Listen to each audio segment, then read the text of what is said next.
George Washington's decision to step down after two terms as President of the United States in 1796 established a precedent that would endure for well over a century, until the ratification of the 22nd Amendment in 1951. Recognizing the significance of this moment, Washington chose to deliver a farewell address to the nation. While not a spoken address but a written document, it served as a final message from the father of our country, offering parting advice for the future of the young republic. Though Alexander Hamilton assisted in the writing of the farewell address, the content undoubtedly reflected Washington's own convictions. The address addressed two key concerns: the dangers of political factionalism and the appropriate course for American foreign policy. Having witnessed the bitter partisan battles that arose during his own presidency, particularly between the Federalists, led by Hamilton, and the Democratic Republicans, led by Thomas Jefferson, Washington warned against the divisive nature of political parties. He believed such factions could threaten national unity. Furthermore, Washington laid the groundwork for a principle that would guide American foreign policy for much of the 19th century, avoiding permanent entanglements in European affairs. He advocated for a policy of neutrality in the conflicts raging between European powers, such as the ongoing struggle between Britain and France. However, Washington also stressed the importance of maintaining strong commercial ties with all nations, emphasizing the benefits of free trade for the young American economy.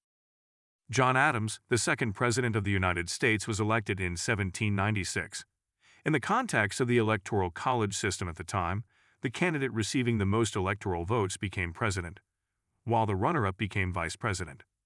This unique system, later amended by the 12th Amendment in 1804, resulted in a situation where Adams, a Federalist, found himself serving alongside his main political rival, Thomas Jefferson, a Democratic Republican.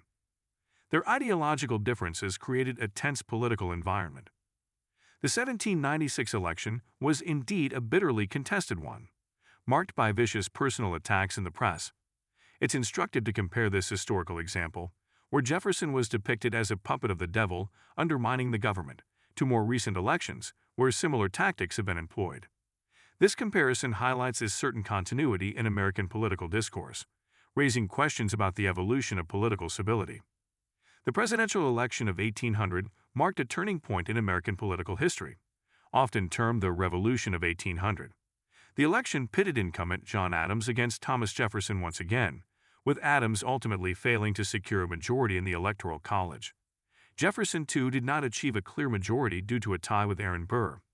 As stipulated by the Constitution, a deadlock Electoral College meant the election would be decided by the House of Representatives, with each state delegation casting a single vote. The Federalist-controlled House reached an impasse. While they could not support the re-election of Adams, they were equally opposed to electing either Jefferson or Burr, both staunch Democratic Republicans. This stalemate brought the nation to the brink of a constitutional crisis. The governors of Pennsylvania and Virginia threatened to call up their state militias to install Jefferson, a scenario that would have gravely undermined the very foundations of American democracy.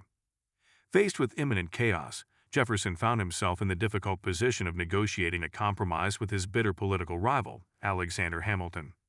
The agreement, denied by both men until their deaths, secured Jefferson's presidency in exchange for maintaining the Federalist financial system. This crucial moment underscores the potential fragility of a young democracy and the absolute necessity of compromise. A failure to find common ground would have undermined the fundamental principles of the American Republic. The events of 1800 offer a timeless lesson. In a functioning democracy, even the most ardent adversaries must be willing to seek compromise to ensure the nation's progress. We will analyze the intricacies of this pivotal election and its far-reaching implications in more detail in a later lecture. Please proceed to answer the questions in the assignment on Canvas. If you have any questions, you can post them in the open forum discussion or contact the professor using Canvas email.